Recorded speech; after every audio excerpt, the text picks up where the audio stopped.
asking. I now recognize the gentleman from Texas, Mr. Pfluger, for 5 minutes of questions. Thank you, Mr. Chairman, and it's unfortunate that our colleagues on the other side of the aisle for 5 straight years now have no concern for anything worldwide threats-wise, and I have proven that. We're supposed to be talking about worldwide threats, but unfortunately we're talking about homeland threats in our homeland. And Director, can you just reaffirm the number for us of people that match the terror watch list that are in our country? There's 18,000 known and suspected terrorists in the country right now that came in under Joe Biden's watch. 18,000. 18,000. That's unbelievable. It's unbelievable. And that's just what we know of, Congressman. Secretary, despite even members on this committee that have called our law enforcement and ICE and DHS and Border Patrol and other agents names and slandered them, I support you and I support what you're doing to secure the homeland. The Working Families Tax Act allocated $13.5 billion to the Department of Homeland Security and the Department of Justice to reimburse states for the cost of the Biden-Harris administration's open border policies. No state suffered more than Texas.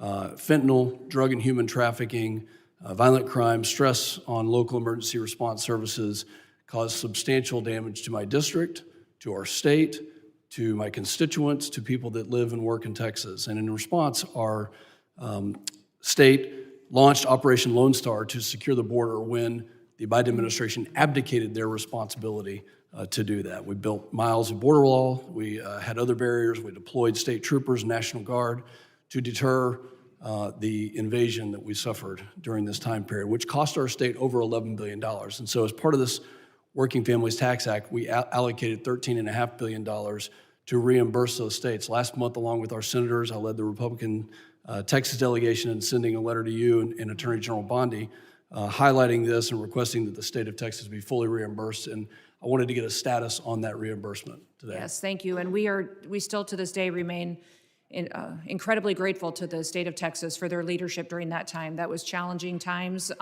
devastating times for what we saw happening down there. And Texas stepped up in a way that was absolutely incredible. So yes, those dollars are being formulated and allocated. If you remember, many states deployed their National Guard down there. I was governor of South Dakota at that time, and my National Guard was deployed down there as well. So reconciling the costs for every single state and looking at that allocation, we're making sure we're doing due diligence to make sure that it's appropriated correctly. And just to be clear, I want to make sure that that money does come in the form of the reimbursement to Texas. That's what we're working with the White House on doing, sir. Okay. Yeah. When it comes to what Director Kent talked about, these 18,000 people, can you give us an idea of who these people are, what type of threat they pose to us? We saw it wasn't some accident. This was an assassination and a murder. It was not an accident, despite my colleagues saying that it was an accident. It was a murder and an assassination of a National Guard hero. So what other types of threats are you tracking and preventing from happening?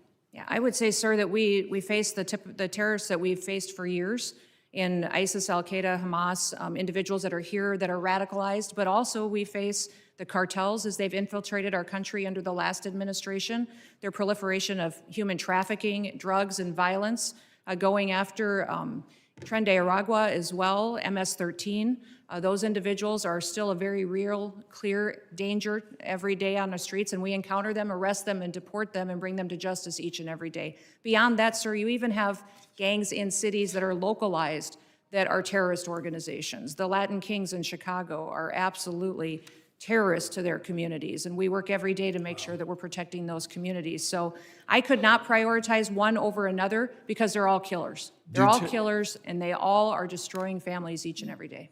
For both you and Director Kent, do terrorist organizations around the world, such as ISIS, Al-Qaeda, and others, still have an intent to attack America, to attack our homeland, to utilize every method? Absolutely. Our intelligence and our information that we deal with every single day is addressing those threats on our streets here in the United States. Director Kent, can you give us an idea of what those tactics, techniques, and procedures could be that we need to stay alert of? Honestly, the attacks of October 7th, the decentralized and just barbaric nature of that is the new terrorist playbook. They're not looking necessarily for a spectacular attack like we had on 9/11, but targets of opportunity like we tragically saw with the terrorist attack in Washington, D.C., these smaller cells or even individual operatives taking action. That's what has us very concerned, combined with just the sheer volume. My time has expired, Secretary. Thank you for your commitment to Reimburse Texas. I yield back. Gentleman's time's expired. I now recognize the gentleman from Rhode Island, Mr. Magaziner, for 5 minutes of questions. Madam Secretary, how many United States